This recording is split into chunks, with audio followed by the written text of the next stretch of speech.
By way of introduction, for those of you who may be visiting this Sunday, or for our growing number of canine parishioners,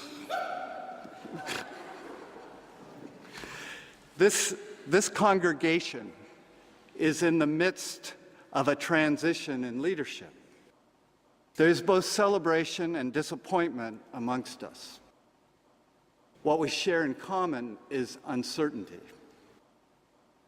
Within this context, I sometimes think God, the divine comedian, has a very impish sense of humor.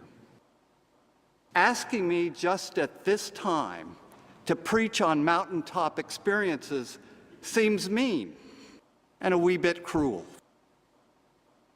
But I am trusting that it is exactly at such times that we are invited into the holy.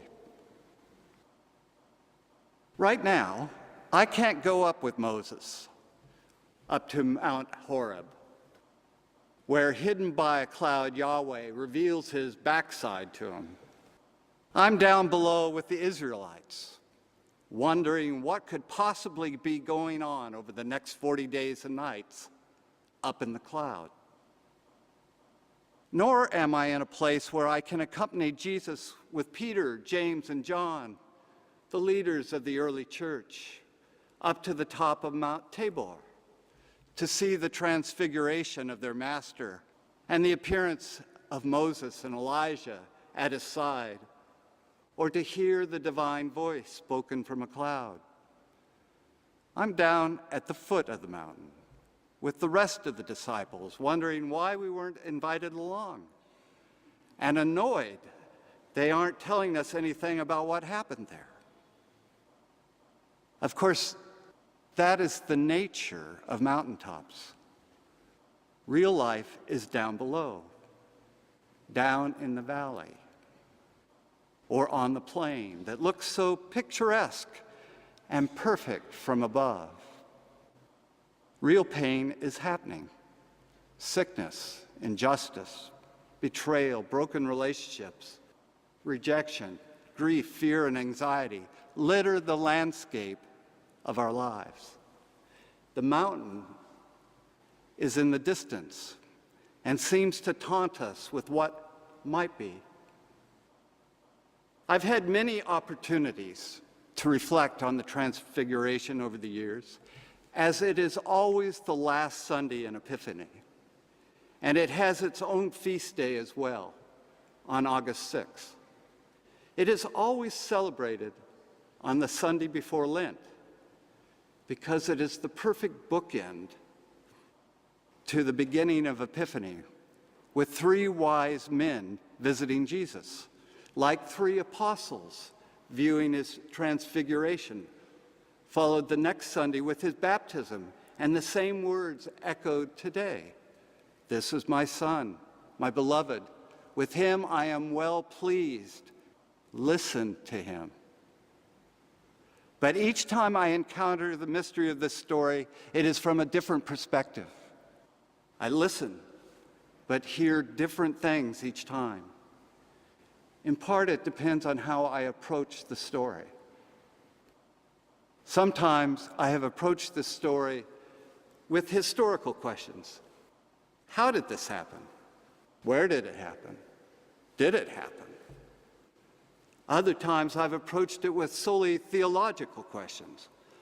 What connections can we make to this story? What does it say about God? But there is a third way to approach it. It is the way of the poet and artist who approach it with their imagination. The last painting Raphael, the high Renaissance Italian painter, did before his death in 1520 was the Transfiguration. I saw it at the Vatican. He thought it was his best, and it lay at his head during his wake. It captures the glory of the mountaintop and the pain of those on the plain. In the upper portion of the painting, Jesus is hanging in the air in front of a luminescent cloud. Moses is to Jesus' right and Elijah to his left, floating up to meet him for a little chat. On the ground, prostrate before him, are James, Peter, and John, dressed in colors that symbolize faith, hope, and love. The church commissioned the painting, and to appease them, Raphael shows Jesus presiding over humankind. Below the mountaintop experience, he painted a cave. It is dark and chaotic. The apostles are trying in vain to cure a lunatic. A lunatic, in this case, was an epileptic. An epileptic, in the time of Raphael, terrified people. They thought she or he was possessed by demons. The only cure was to burn them at the stake. In the foreground is a woman painted as brightly as the transfigured Christ, who is looking Matthew straight in the eye and pointing at the epileptic being protected by his father. She appears to ask the question, "Aren't you going to do something? Is he to be condemned for his condition?" Certainly the church at that time would say, yes, we all are, for only through the risen Christ, portrayed above, can we be saved. This was a very convenient answer, as it enhanced the power of the church, the body of Christ, over society. I really can't go there. Too much power in the hands of those on high. This answer leaves us in the valley, victims of despair. I look at the painting and see a different answer. The season of Epiphany is all about light. It begins with a star glimmering over the plain and ends in a blaze of glory on the mountaintop. This imagery speaks to my understanding of Jesus. As the painting portrays, he had something in common with Moses. They were both lawgivers. While Moses gave us 10, he gave us only one. Love one another as I have loved you. He also had something in common with Elijah the prophet. Like Elijah, he spoke truth to power. But he was more. He is the still small voice within us Elijah heard in his cave, speaking truth to us. Jesus was more than a lawgiver and a prophet. He was an Eastern mystic, leading us to enlightenment.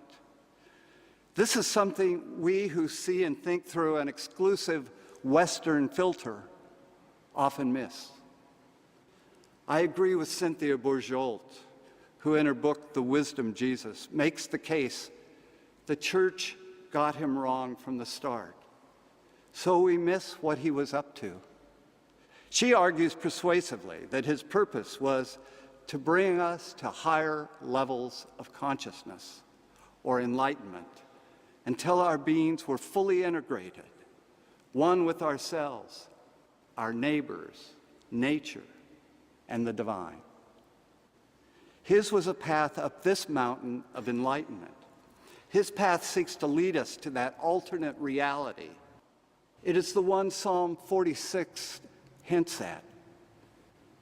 Be still and know that I am God. Once we see that reality, it can't be unseen. Once we experience it, we too are transfigured, spiritually changed, a new being. No longer will we reside in the dark cave of Raphael's painting. No longer do we have to cling to in hope of being rescued by external power. Jesus is beckoning to us to come to the mountain and begin the climb. Lent begins this Wednesday, Ash Wednesday. It's the beginning of a 40-day journey.